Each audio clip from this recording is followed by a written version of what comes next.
Hey guys, welcome to the show. Sri Lankan Sammy. Oh, I forgot to turn off the.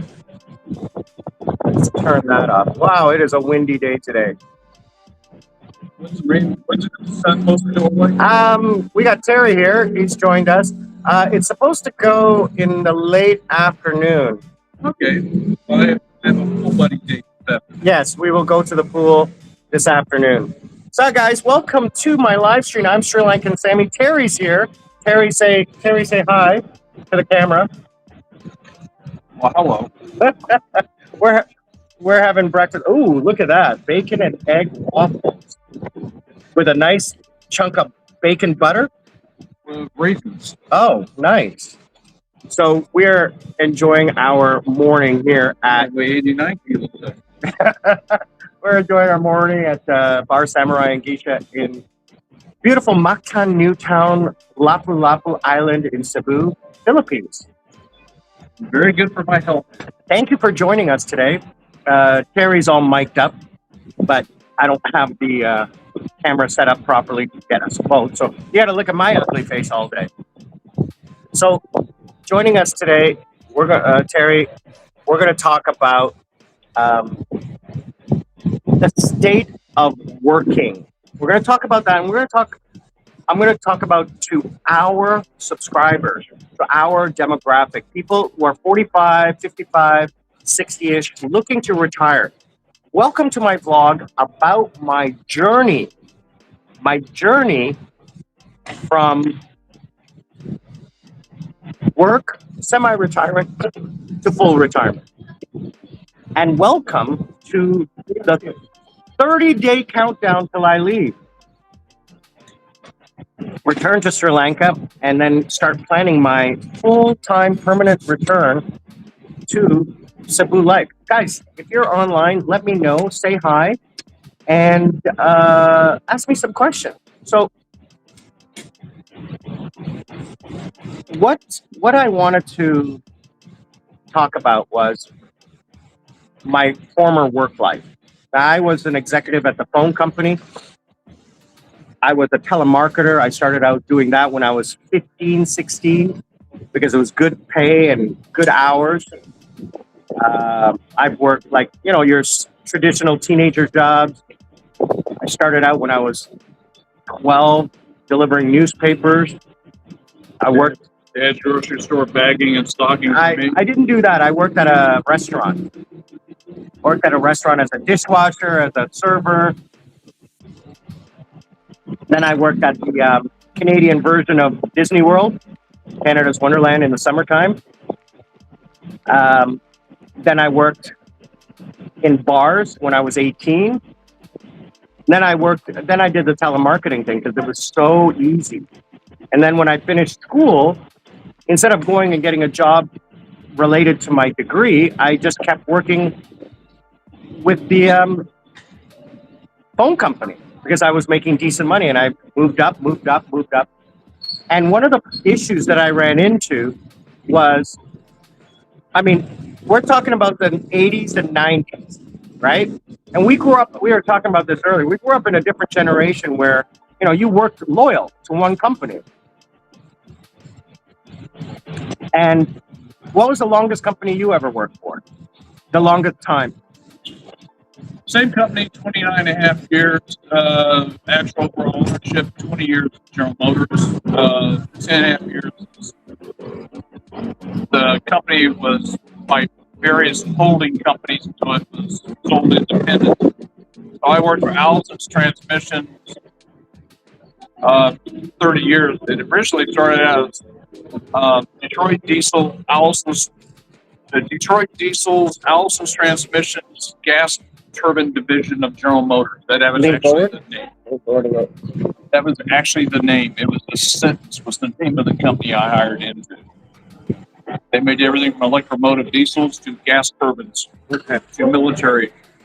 And then I worked multiple jobs for the same company. Paul's saying, he's saying, speaking to Jim, and I don't know, I'm going to do cardio in the pool this afternoon. And I did enough walking yesterday to get my cardio in, let me tell you. I worked basically 3 different careers for the same company. So I worked basically one company for 29 years. I worked for Bell Canada from beginning to end. And I also, like, when I was a telemarketer, I worked with the nightclub business. Because for me, that was fun. And I enjoyed that lifestyle. So then what I learned back in the day was I thought being loyal would be rewarded. Oh yeah, Right? And the reality was it wasn't. I learned that after 2.5 years when I got laid off for 2 years. Yeah. It didn't matter shit. Yeah, we got laid off a lot, but because we were in a quote unquote union, they would, oh, you're a telemarketer. Well, that position, I think your friends are inside there. Oh, okay. And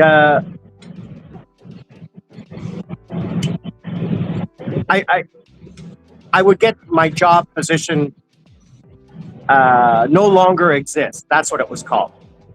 And then they were, oh, by the way, there's a new position that you can apply for. So there was like, let's say 75 of us and they needed to downsize by 25.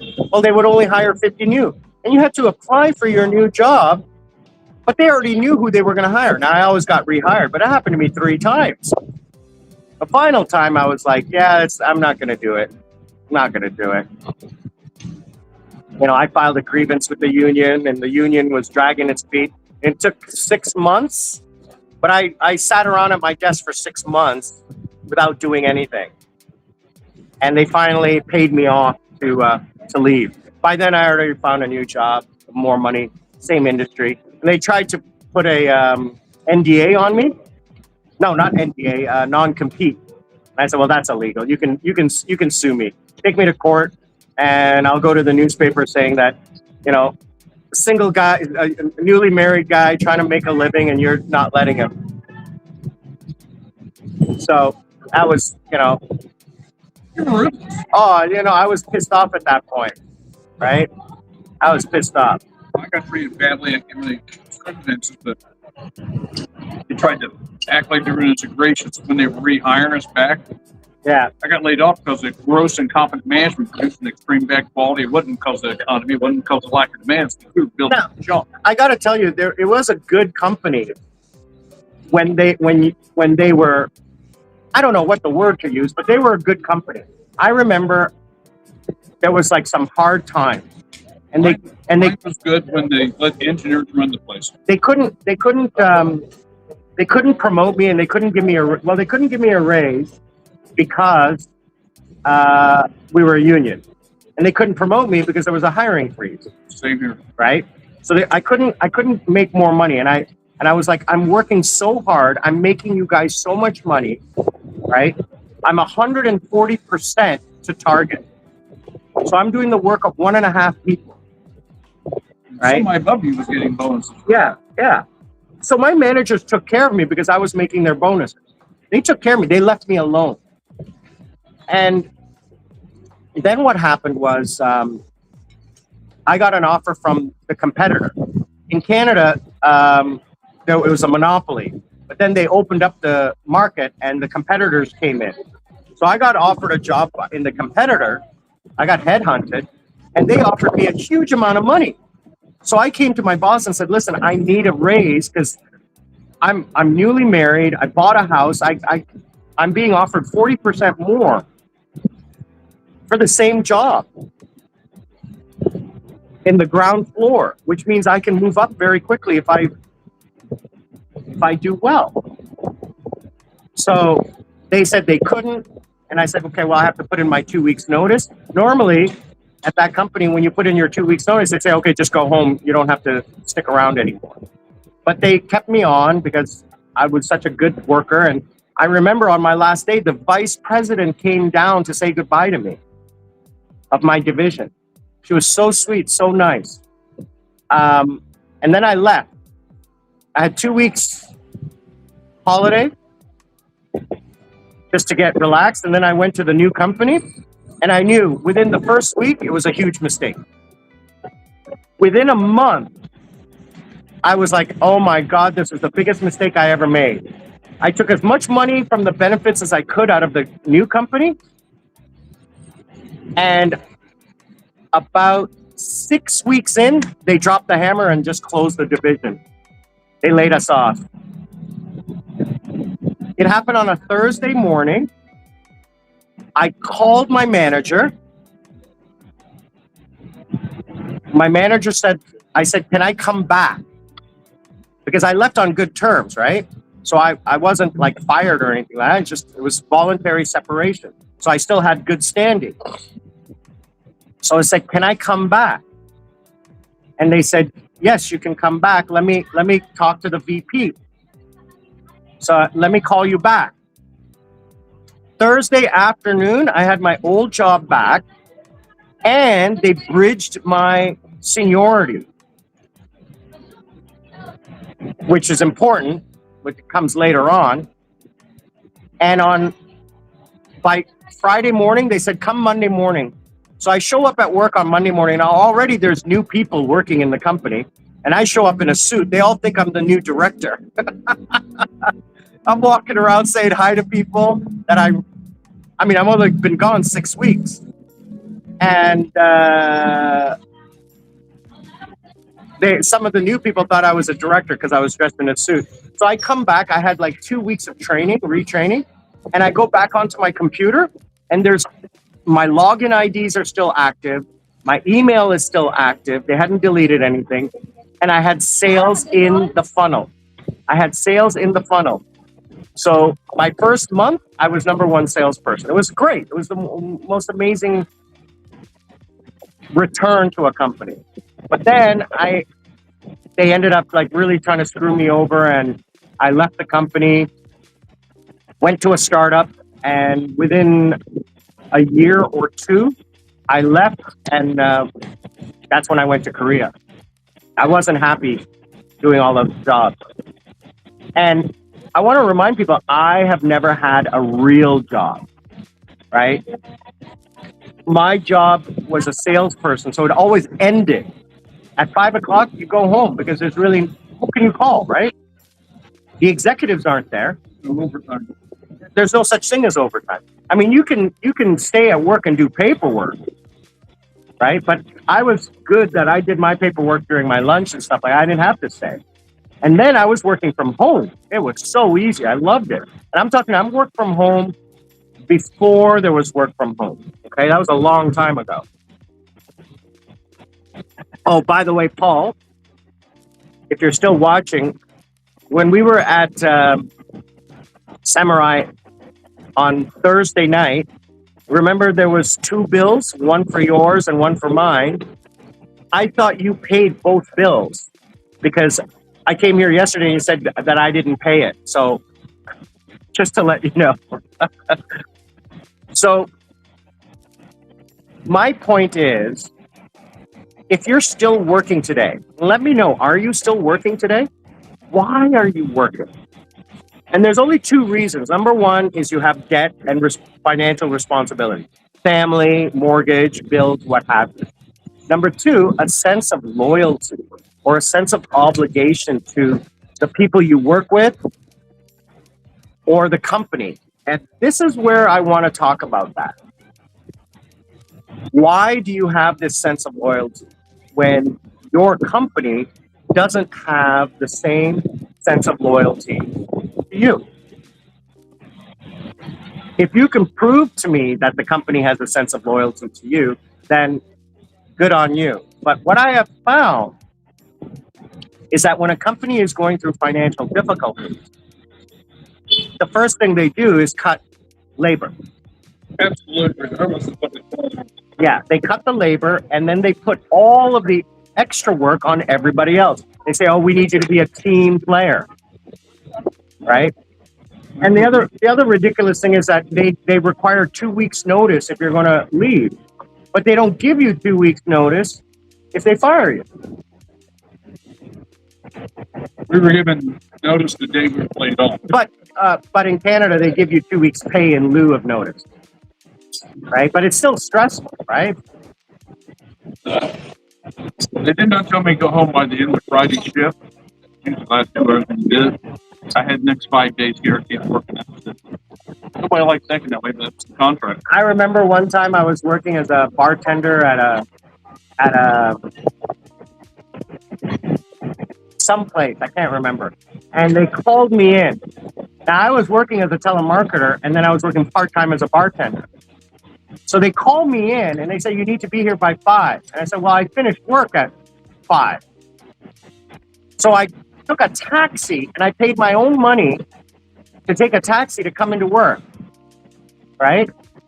So they call me in and they say, oh, you dropped your hat.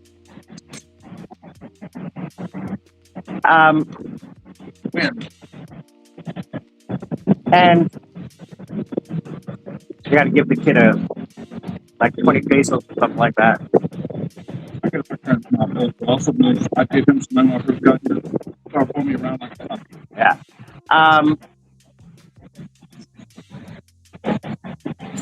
So, what was I talking about? Oh, yeah. They called me in, and then they said, oh, but, you know, we're going to have to let you go. But I can't remember the reason why or something like that. I said, so you called me in here to come and work so you could lay me off. He says, yeah, well, that's basically it. I said, well, number one, you're going to pay my taxi because you called me in to work. You said, I have the text message right here. It's to work. Secondly, you owe me a minimum of 4 hours pay because you said I'm coming into work. And under Canadian law, you have to pay me for the shift, a minimum of 4 hours, regardless of whether I work or not. And you're paying my taxi costs because you called me in last minute. And they said, no, we're not going to do that. I said, oh, well, then I'm not leaving this room. I'm not signing any papers. I'm not doing anything. Under Canadian law, this is what it is. I can pull up the law for you if you'd like.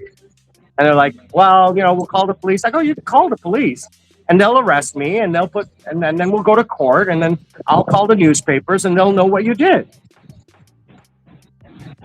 And like, oh, and they ended up, all right, we'll give you the 4 hours and here's $10 for your taxi. Guy paid it out of his own pocket. I'm like, I don't screw around. I don't walk away.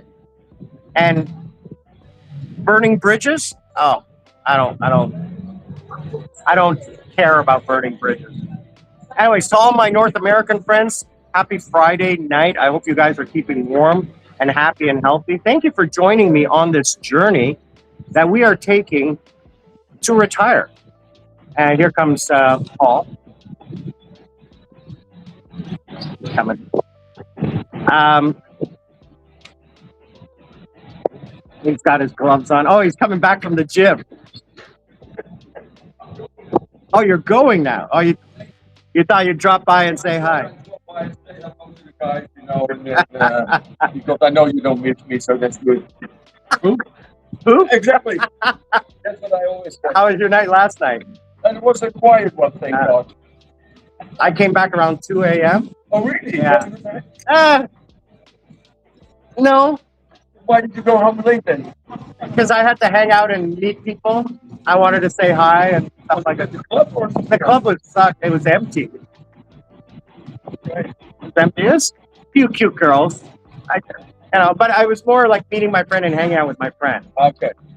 So I haven't seen him since November. So he's here for a couple of months to figure out whether or not he's going to continue in a relationship with his girlfriend. Also, he's trying to get her to come to India. An Indian consulate denied her visa. But she's she's got a passport. She's traveled many times.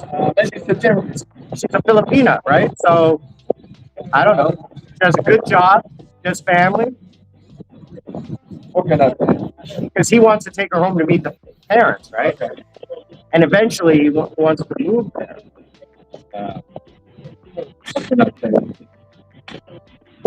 I don't know. We're going to go after this, after the live stream. We're going to head over to the beach for a while, as long as it's sunny. It stays like this. But I'll chat with you later this afternoon. All right. Yeah. The manager has to approve everything. The manager already approved it, but We'll talk later. You guys enjoy it? Thanks, brother. Have a good workout. So,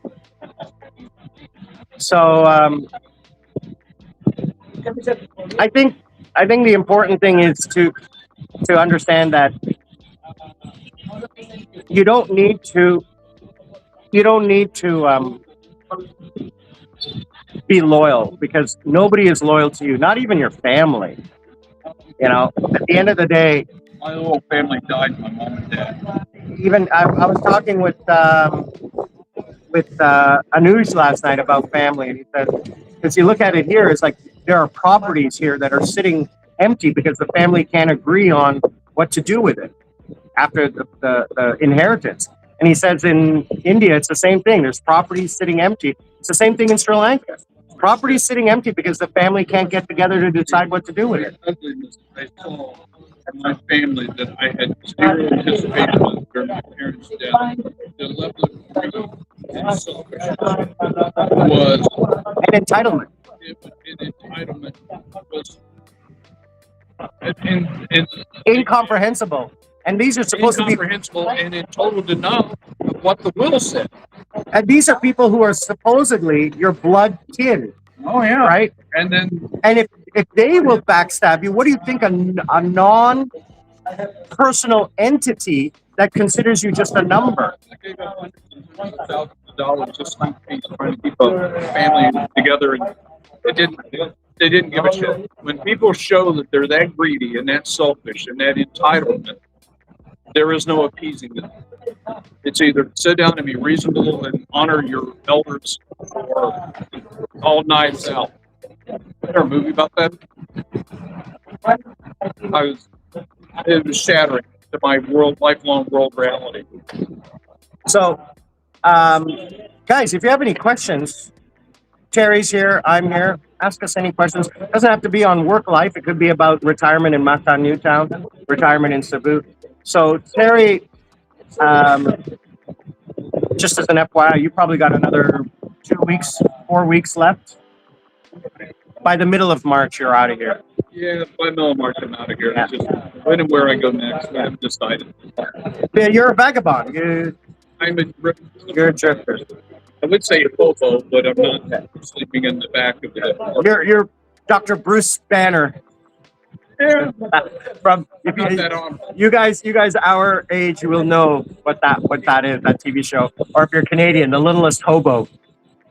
If you're Canadian, you'll know it. Anyway. I like to think of me as Jack Reacher. Oh, okay. About 100 pounds short. No, you could do the Tom Cruise Jack Reacher. I'm too big for that one.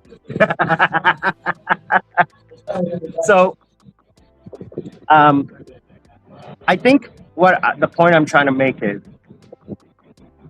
don't feel loyal to anyone or anything except yourself, except your own heart. Because at the end of the day, at the end of your life, it's just going to be you. It's only going to be you. 90% of people die alone.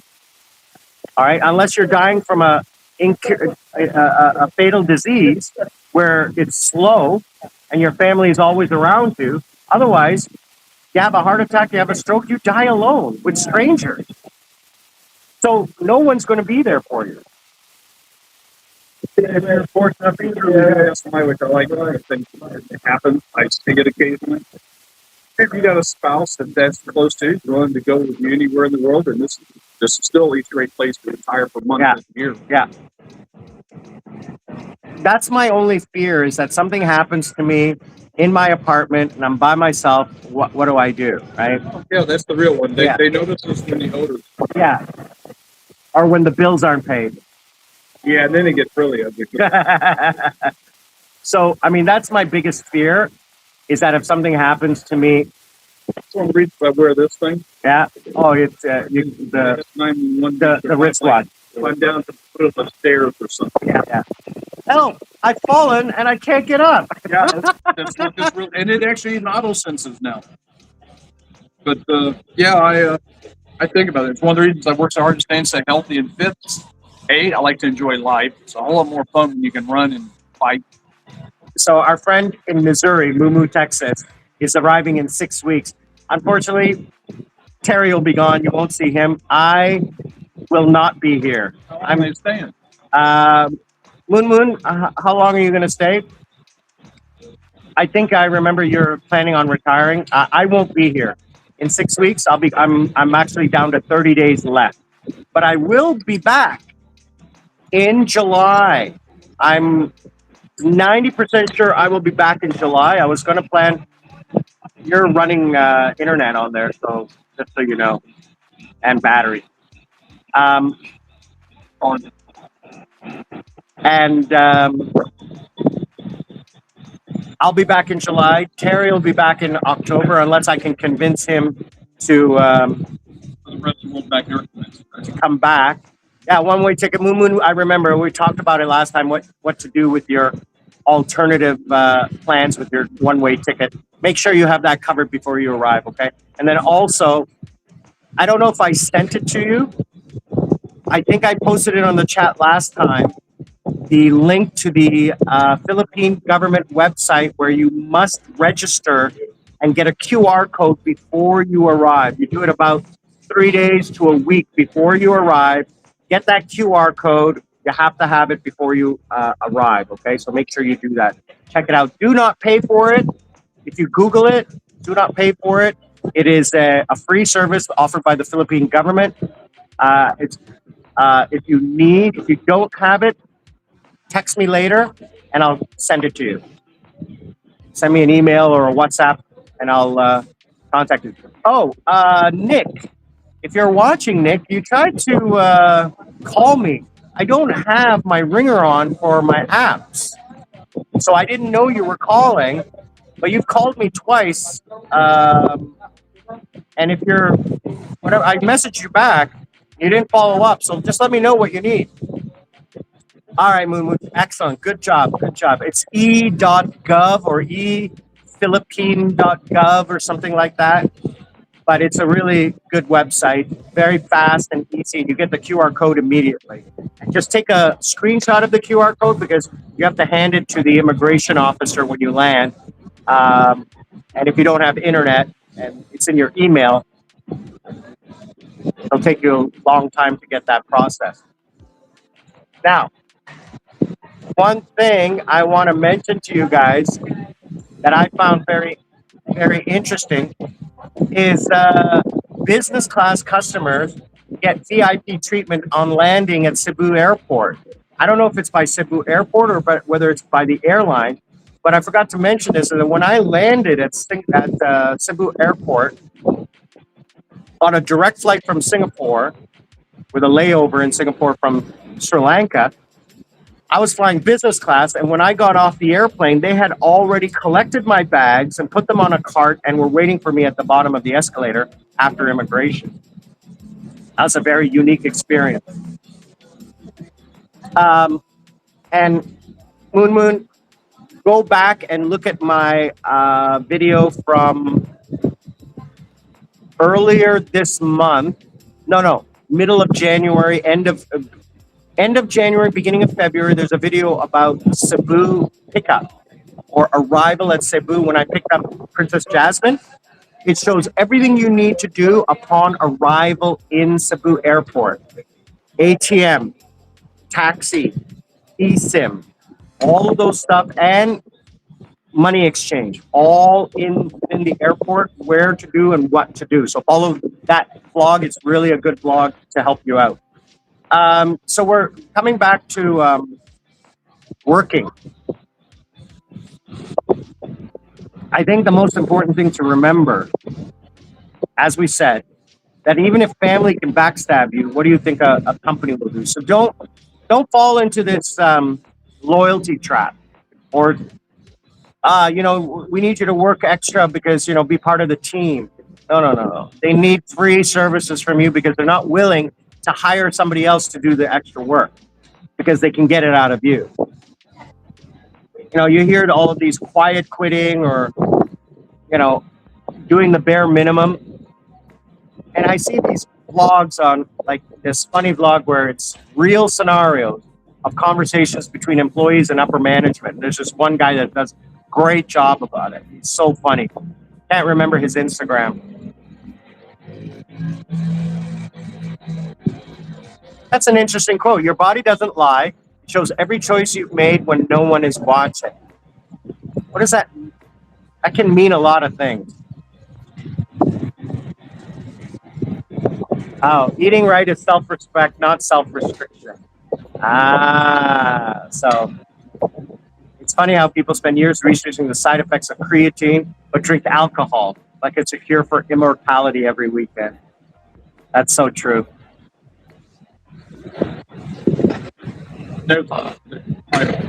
If you want to be lean and fit, look at 90% of the people around you are doing, and then don't do that. Oh, 100% true. Thanks, Moon Moon. I appreciate it. Glad you enjoyed that blog. It's a very no-nonsense, informative blog about it. But that's true. What Terry was saying is like people are always commenting on what should be done, or I should be doing, or we should be doing, and then they do the complete opposite. I know, but I hate that. Actually, in more trouble in personal relationships on me trying to motivate them to take care of their health and fitness, that I'm putting unreasonable pressure on them, aka my ex-wife, when I'm actually trying to encourage them to make their lives better. Yeah. And then they're angry at me for trying to. Yeah. I do it for myself. Yeah. I don't do it. Oh, why are you doing that? Yeah, exactly. It's like you do it to make me feel. I literally have gotten a quote. You do that to make me feel bad, don't you? What? No, you do that to make yourself feel bad. Yeah, you're doing that to yourself. I'm doing it for me because I want to feel good and enjoy life.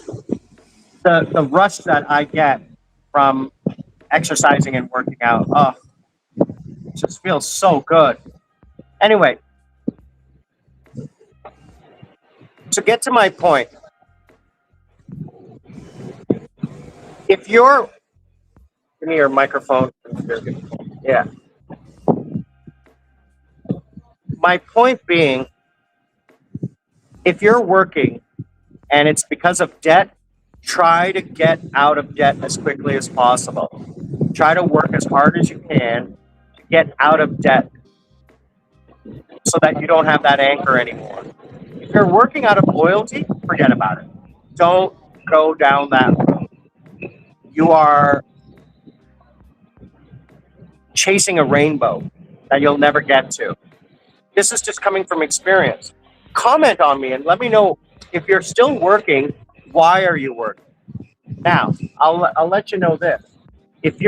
I work because I enjoy my work.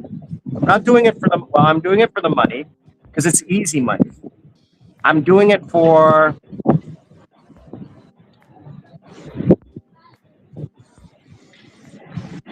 mental stimulus. I'm doing it for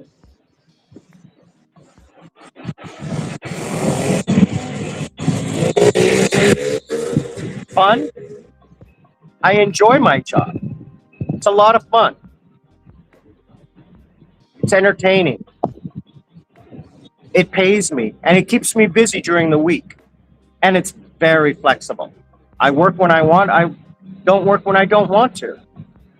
If I tell them I'm not working Friday, Saturday, Sunday, I'm not working. I don't have to ask permission for days off. I just take the days off. Oh, by the way, I'm not working this week. Oh, why not? Well, I don't have to ask permission. I'm just not working. So I'm very fortunate because I've been debt-free for a long time. It's like the second most ultimate, what do they call it, flexing now? To be debt-free. Yeah, the freedom. That's one reason there's so many homeless people, because guess what? Homeless people don't own anything, and they know that directly and indirectly. For them, it's better to be homeless than...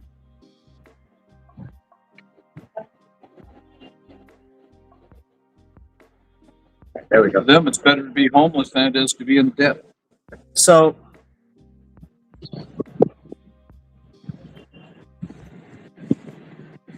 yeah, I've been sober over 3 years and realized it was, sorry, I can't see what you wrote. I would never be happy unless I got out of debt. I'm still working at it, but it feels like freedom. Absolutely, brother. Let me tell you something. Being debt free is one of the most liberating feelings. I think I would I would equate, correct me if I'm wrong, Terry. I would equate being debt free, the feeling that you get as a being the same as your first time with a woman. The emotional release. Now it's even better being debt. There you go, guys. Second agreement here is that being debt free is so liberating, so emotionally uplifting, not having to worry. Yeah, it's a sense of you can say no. You can say no to anyone who asks you to do something for like a boss because you're not afraid of losing your job. The ability to say no. The rich people would say get to a certain rich that you have F you money. Yeah, F you money. Well, the next to that is zero debt money. Yeah. Okay. Because I can live for the next 3 months with no problem until I find another job. Like me being on vacation, I'm not I don't have a pension. I have to live off of either savings or income.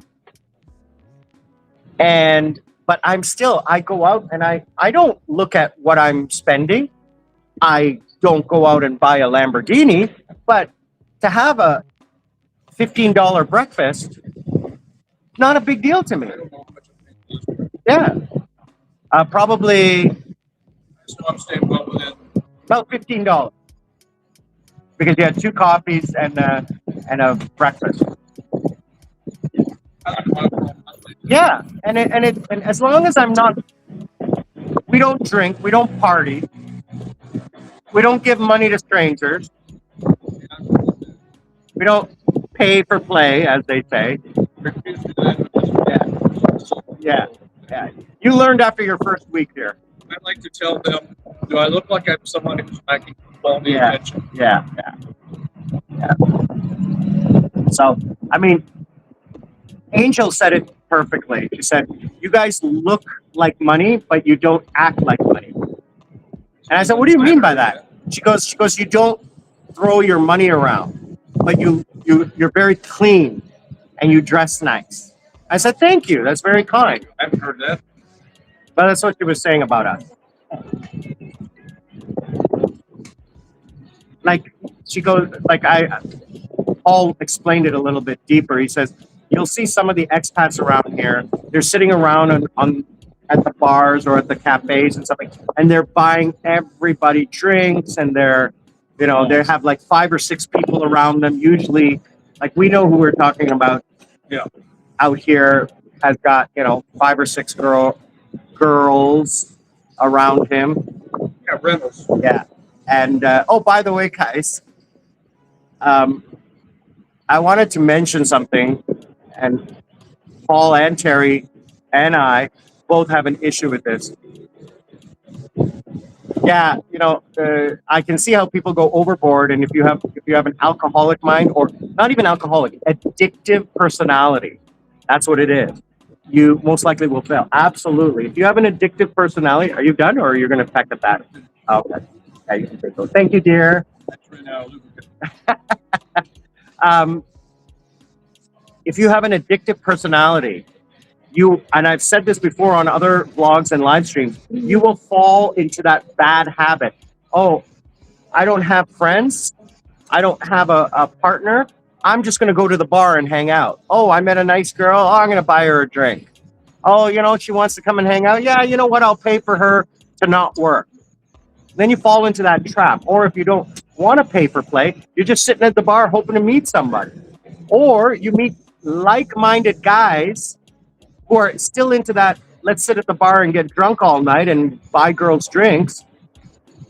And you fall into that trap. So, yeah, I don't drink anymore. You have to be very comfortable with being alone. So, now, when I say I don't drink, I don't go out to the bar to drink.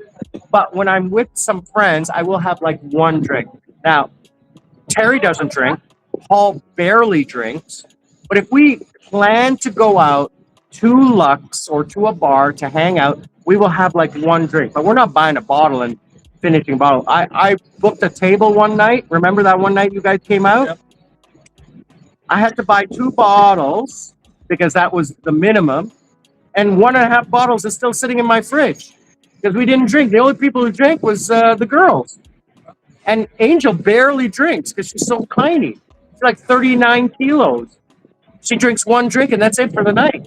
Seek out sober people. And where you find them? At the swimming pool, at the gym. Both of my best friends here, I met at the gym. Go to the gym 2 or 3 times a day just to do light exercise, and you will meet friendly, nice people. And you will meet people who are interested in themselves and their bodies, which is the people that you want to surround yourself with. Do not surround yourself. Like adventures. Do not surround yourself with people who like to party because you will just fall into a trap. But being debt-free, brother, let me tell you something. You got 6 weeks till you get here. You know, cancel all your subscriptions. Stop going to Starbucks. Stop paying for Netflix. Don't pay for Netflix when you're here. Don't watch TV. Why are you watching TV? You have a whole world out there. I haven't now. I am not condoning illegal activity, but I have not paid for a TV show or a piece of software in. I pay for Netflix and Apple because I'm very specific, so I like to watch. They're so cost effective. 30 years. I haven't paid for a piece of software, a PC game, or a TV show in 35 years. You have to work at it. I figured out how to do it very quickly and very It's not easily. just point and click. It is. It is. Point and click, and then wait about 7 minutes, and then point and click, and there it is. And no viruses, no issues, no problems. So it's just because I'm a quote unquote hacker. Yeah, you're more. You enjoy the adventure of finding. You find more than what you like watching. Did I told you there was one guy who used vulgarity on my live stream and on my YouTube channel to comment. You have to be a subscriber, and you have to be a subscriber for over a week to comment. So that got rid of a lot of trolls. Yeah. So there's one guy, I don't know how he got through, but I guess he's a subscriber because he used the vulgarity directed at me. Now it was held and wasn't published. But I don't go through the held comments a lot because I'm not interested. If the filter holds it, there's a reason behind it. I'm not in. But occasionally I'll look through it, and there's like 1 or 2 because I'm getting lots of comments. Thank you guys for commenting. I'm getting lots of comments, and he directed a vulgarity right at me without any context. And so, number 1, I blocked him. Number 2, I reported him. Number 3, I found out his name, address, and phone number by going into the deep web. Interesting. So I explained it before how it works. So there's some kind of a show or something going on. Everybody's all dressed up. Did they want you at 5:30 this morning? The marching band, I heard something. like really, the street behind you, a marching band was at 5:30 in the morning. Oh, really? There was one last night. 5:30 in the morning. I thought you were closer enough. It's festival. 5:30 in the Festival. morning. The Festival. police escort. Yeah, it's festival. So I have this website. Well, first of all, to subscribe to YouTube, you have to register, right? And then you're given a username. Like, for example, Moo Texas, that's your username. It's not your email address. Now, I can click on your link, and I can see your YouTube page. Now, if your YouTube page is blank, I just see your @Moo Texas, right? Now, here's the thing. that information is private. Your email address that you registered to log into YouTube, your Gmail address or whatever it is private. I cannot see that just by clicking your link. What I can do is everyone on this planet who has ever registered any email address have had their information leaked. And those databases are searchable on the dark web. Those three kinds of webs. There's the internet, the dark web, which is the internet is about 10%. The dark web is about 40%. And the other 50% is what's called the deep web. The deep web is a scary, scary, scary, scary, scary place. You never want to go there. You guys don't know how to do it, don't do it. So it's a liminary type place. No, it's first of all, it's dangerous because there's no security. And secondly, some of the things that you might see or get exposed to are criminal, number one, just by seeing it. Number two, deeply disturbing. Yeah, I don't think that's what my head. Now, I'm not going to admit to anything. All I'm going to say is I have resources that I have used that are not 100% legit, but are accessible. Now, if you want to prosecute me, you can prosecute me. Go right ahead. Find me. I'm right here at Samurai and Geisha at Mactan Newtown. Anyway,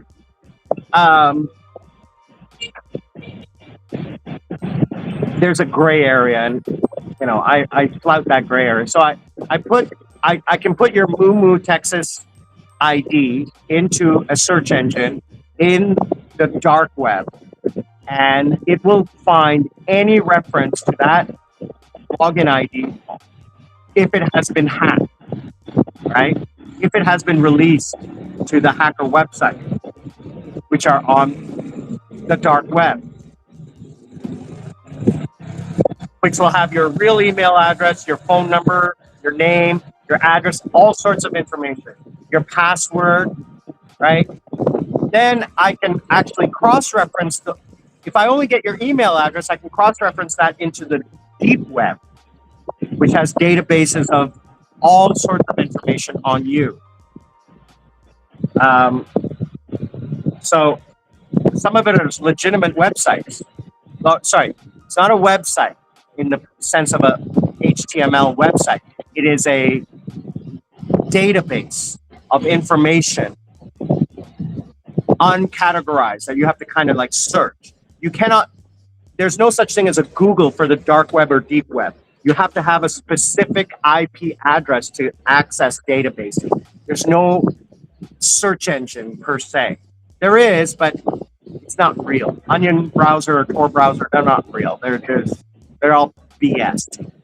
So I searched out this guy's information and I found it using the resources I have. So I know who he is. I know where he is. I know his name, address, phone number, email address. I just keep it. I store it. Because if you bother me again, I'll just file a report. But, I find it interesting. Anyway, getting back to our topic about working, about living, about having peace. And Mumu, I think you hit the nail on the head, is that if you achieve it, it's a goal that you have done that you can feel proud of. And it takes away a lot of pressure on your life. It takes away a lot of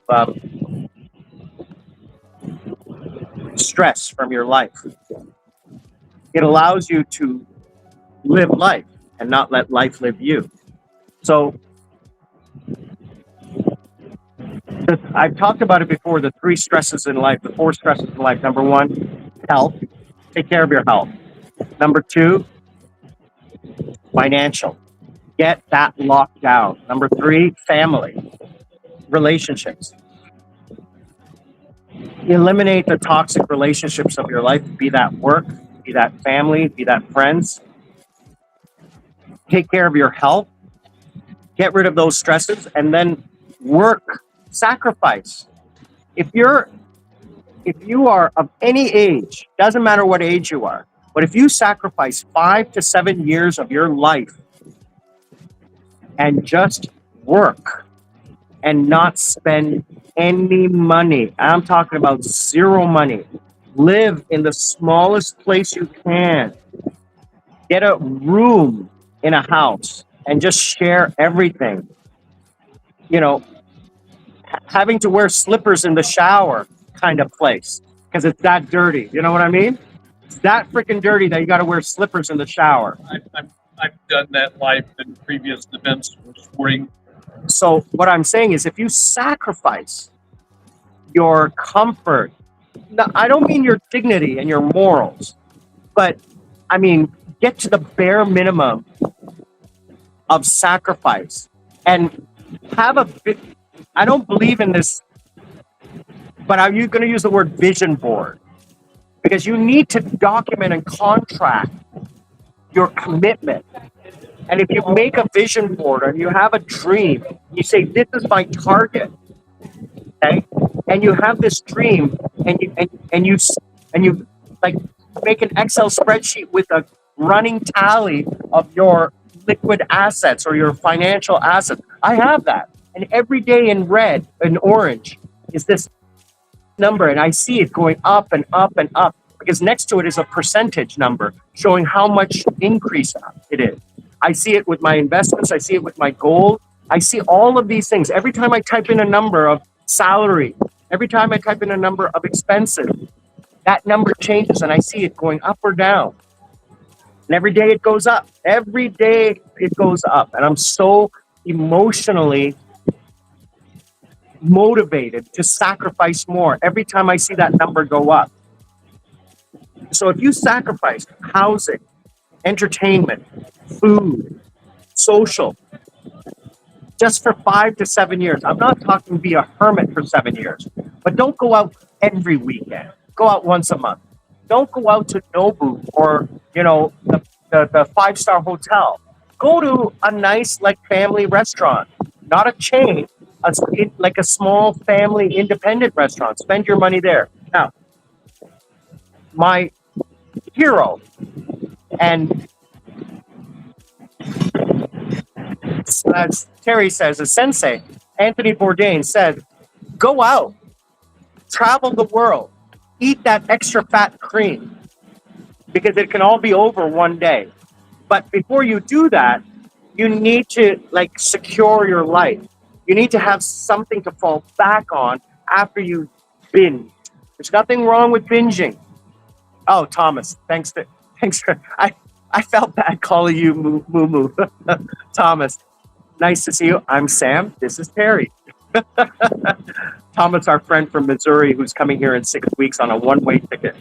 I'd say that's kind of faulty. I did Thailand last year, like a one-way ticket. And I told him many, many times, I said that... He does have a pre-approved visa, right? He's coming here. He doesn't need one. He's American. He gets a visa on arrival. But even in places like Thailand last year... No. He's coming to Philippines. Well, I'm saying, is me exploring this stuff, I can't remember exactly which countries which, but most require even our American passport. They want an exit or a pre-approved visa. No. Okay. I think you're confusing. They need that QR code. So what you do is you register with immigration about your arrival. Beforehand, and then they issue a visitor's visa. That's what I said. I looked into many countries. I lose track of which one. So here in the Philippines, this is what happens. I can arrive with nothing except my Canadian or American passport, and they will stamp me for 30 days. Visa on arrival. Now, what I have to do is I have to go to the back of the line and fill out a little piece of paper, like you did in Bangkok the last time. That piece of paper shows your name, your address, your phone number, your email address, your date of arrival, your date of departure. So that they put that into a system, into a separate system. I don't know what it is. It's just, I think it's a legal contract declaration that they can use, something like that. Anyway, that's what I did. I arrived. I had my QR code. I didn't have to register. Italy's the only place I have gone that was fine. Me showing up with I don't have an exit plan. I don't have an exit date. I'm an American. I like a visa here at the gate. That's the only place I've done it. Everywhere else, they kind of want me to either be pre-approved visa or a exit plan already. There's no such thing as a pre-approved visa. Well, they You issued it with me online last year in Thailand. I got the visa online. I don't know. Okay, but Philippines, there's no such thing. Okay. Because I called the Philippine embassy in Sri Lanka. I said, can I get a 6 month? No, you can only do, can I get a 2 month? No, you can only do visa on arrival. They don't do tourist visas in advance. Okay. They don't. It's not, there's no such thing as a tourist visa in advance. It doesn't exist. I've traveled to Thailand. There's no such thing as that. I think what you're talking about is the pre-arrival registration. I know when I go back to Thailand this time, the last time I checked with their fluid rules, I have to have an exit ticket. Yeah. I mean, that's not a visa, though. That's proving you're going to leave the country. But for me to get a tourist visa when I land the next time, I need to show I'm leaving it. Yeah, that's not a visa. That's proof of leaving. If I don't have that, they won't give me an entry. Yeah, they won't. But it's very easy to get one.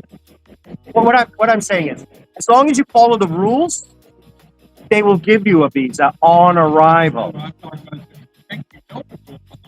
Oh, they can change, but it's your responsibility. Yeah. It's not their responsibility. Especially in Thailand, changing every 2 and 4 weeks. I've argued with immigration. I don't suggest arguing with immigration, but I have argued with immigration on exit. They've told, like one time they said, you're 1 day over. And I said, what do you mean? It's 6 months. Today is the 6th month. It says, no, it's 180 days. I said, well, then why does it say in my passport here on the visa, it says 6 MTHS? That's 6 months. January, February, March, April, May, June, July, June. Today is June 1st. Today is 6 months. Because no, it's 180 days. Like I said, well, if it's 180 days, why don't you write that? How am I supposed to know that it's 180 days when right here on the contract that you signed with me in my legal passport says 6 months? It says, okay, I need to vote. And the same thing happened with me in Korea. They said, you're 2 days over. And I'm like, what are you talking about? You know, it's like blah, blah, blah. And I argued with them. And they said, well, next time, no. I said, well, next time, write it properly in the passport. Because I am not immigration. I follow the rules that you set out and the document and the contract that I engaged with you. So, well, I didn't do it. I said, you represent immigration. They're vague to say more. Yeah. They basically just plan 1 to 2 days. That's the other thing is that my visa expires 6 days after I leave the country. And here's the thing a lot of people don't realize. So Thomas is retired military. So if you're retired military, you get that amazing American pension. You get amazing medical. You get that amazing American VA. And let me tell you something. The Philippines has amazing VA. FMA, I think it is. FMA, I'm not sure, but look that up. Philippines has the coverage. You don't have to go back home to get VA treatment here. Your medical is covered. So look that up. I'm not American, I'm not military, but I know that my friend in Thailand, who is retired military, comes here to the Philippines to get his medical treatment. Even though Thailand has VA service, it's not as good as here in the Philippines because there's so many retired. It's like the largest military base overseas until the U.S. government and Philippines had a falling out. So thus major infrastructure down here. The biggest base right now, other than the one in Afghanistan, is South Korea. We don't have any. Oh, you guys left? Yeah, we packed up and left. Oh, okay. That's right. That's another discussion. No. Sorry. Maybe in Saudi Arabia or something. I know one of the Middle East. I know the one in Korea South Korea is the biggest one.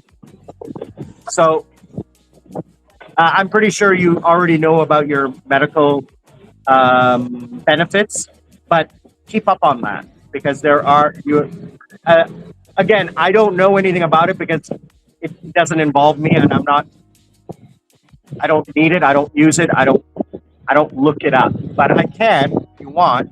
But I know because my friend Tim is American and he's retired military. Is you need to register and you have to go through a whole bunch of like medical checks and blah blah blah. So get on top of that. I would suggest talking to your VA rep in Missouri to get confirmation about what is required for you to accomplish your coverage when you're overseas. There's a lot of registration that has to be done and a lot of paperwork. So get that taken care of, just so you're properly taken care of. So guys, we're going to wrap things up because Terry and I are going to head over to the beach. Maybe I'll bring you guys along. What do you think? I have to go upstairs and change. Yeah, I got a bikini fit. Oh, she's going to come? Probably she gets some work on it. An hour or two. Oh, okay. She's tired, so she'll probably want to go to sleep with them. Which did find a place to lay down and sleep there. So what I'll do is instead of getting our regular seat, I'll get on the other side. Oh yeah, yeah. That's right. Now, I'm surprised there are no lounge chairs. there are lounge chairs. The sleeper beds. Oh yeah, they're over on the other side. Yeah. That's where we sat and I got some damn burnt sun. Yeah. So I'll figure something out for us. That's the other thing. The guys all know us over there, so they take really good care of us.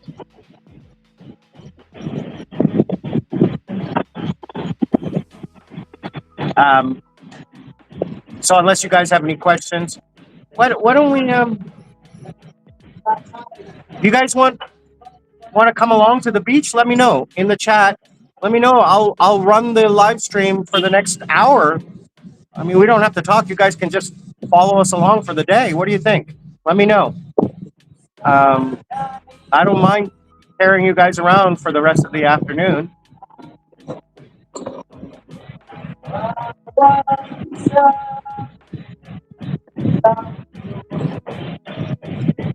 But I think another vlog we're going to do is like how much fun we've had here, how relaxed we are here, how pleasant it is here, and what are the big things we're going to miss from here when we go home.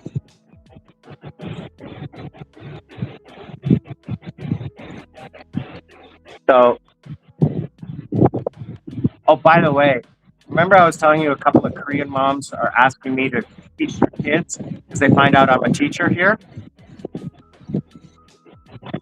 These schools are insanely cheap. They are getting these teachers for like $7 an hour. Here, it's still insanely cheap in mine. Considering I charge $80 an hour. Yeah. So they were like, oh, the mom asked me, I have a meeting with her on Monday, and she's like, can you do it for this price? I'm like, she goes, it's impossible, right? And I'm like, yeah, there's no way that I'm going to do it for that price. It's just not possible. The amount of work I have to put in, it's not worth my time. Yeah. Like she wants 90 minutes a day, 5 days a week. That's 7.5 hours a week. And she wants to pay me like nothing for that 7.5 hours. Yeah. Yeah. So she wants to pay like 50 or $60 for that 1 week's work. And 1 week's work I can do in 1 hour and get paid. I'm like, there's no way. No way. Absolutely not. Absolutely not. It's not worth, and she wants it like in the evenings. That's my prime time. If I commit to her and I get another class, right? Now I'm losing out on $50, $80. So yeah. No wonder they can afford to get their mom. She told me it was $300 for 3 months. What? Per kid. And then I don't. Well, that was just that. I don't know. She didn't answer. you know what I'm thinking about. I'm just doing math in my head. That's why I got the same deal you. I got to even better because their stands for them. No wonder the Korean dads are more than happy to pack up baby mama and babies and send them here to be intensely trained in a probably the primary English-speaking country in Southeast Asia. I mean, there's no there's nothing even close to it in English-speaking.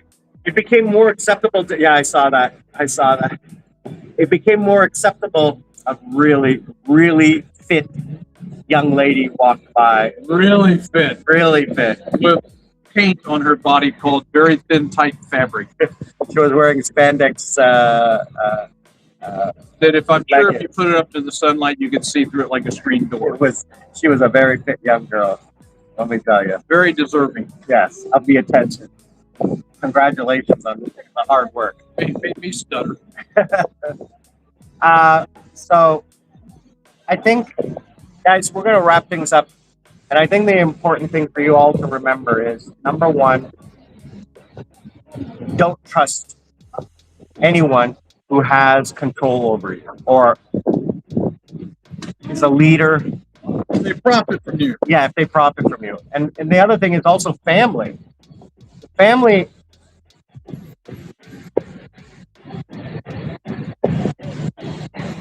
I don't understand. Profit from you. I don't understand. You know, I love my family, but they're just family. I didn't choose them. You and I both had a unexpected family relationship. I love my mom and dad. Yeah, we loved our brother too, but Yeah. not who they behaved like. No, like, I mean, I've talked about it before. My brother is a good human being, but I choose not to be around him because he doesn't benefit me emotionally. Doesn't benefit me, so I choose not to have that in my life. Am I wrong? No, it's my life. I get to live it the way I want to. So, Thomas, thanks again, brother. I really, really, truly appreciate you taking the time out of your day, okay, on a Friday night, brother, to hang out with us, okay? Because it makes it just so much more enjoyable to share this adventure that we're on with you specifically, okay? Because your participation makes the vlog. If you didn't participate, it just would be me babbling on in the, with Terry looking at me like, So guys, coming from Mactan Newtown, Lapu-Lapu, Cebu, the Philippines, it is RT, Terry, and Sam. Everybody's always asking, are we in a situationship? In the good old 80s, we'd be the cops' bromance, buddy cop movie. Dare anybody to come up and give us a hug and a kiss, and what? Get off it. But yeah, in context, we're the 80s guys. You know, we're Tubbs and Crockett and Tubbs. You know, Which one's Murtaugh Murtaugh and Riggs. Riggs and Murtaugh. You know, I'm the crazy. Which one was the one where Sylvester Stallone had the dog? I don't remember him having the dog. He was a cop, and there was a dog, and it was a comedy. Oh, I'm thinking you're a John Belushi. He had the dog. He had a German Shepherd. I gotta look it up. I'm pretty sure it was Stallone. Okay. And then Stallone also had one where it wasn't Betty White. It was the other one from the Golden Girl. Yeah. The grandmother from the Golden Girl. If Stallone made one, John Belushi's was better, and Stallone's one's bobbed about the dog. John Belushi, him and his German Shepherd, literally behaved like they were Murtaugh and Riggs. You know, and they'd do anything for each other, including to kill the bad guys. But yeah, that's the best way to go. We're like the 80s buddies, cop, awkward, get along guys. Well, I'll tell you this, brother. I am so happy you walked into that gym at that time and I said hi. Oh yeah, I look back at the whole scenario. I would have probably left in a week.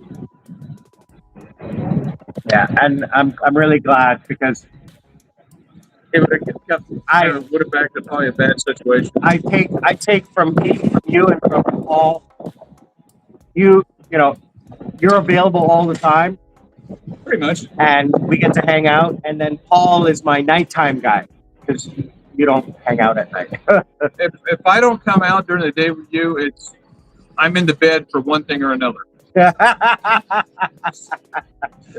So, I want to say thank you so much to not only you, Thomas, but to everybody else who watches, who likes, who comments, who shares. You guys are really, really supporting the channel. Continue to watch, like, comment, share, and join me on this adventure where we find out what's going to happen next. I don't know. Again, learn to live life. Don't let life live you. I'm Sri Lankan Sammi. Sammi in Cebu with RT Terry. Living life. Remember, be good to each other. Be kind. Be helpful. Be supportive. And always reflect that we're not strangers. We're just friends who haven't met yet. Thomas, I'll see you in July. Good afternoon, good evening, good night, wherever you are. See you all on the other side.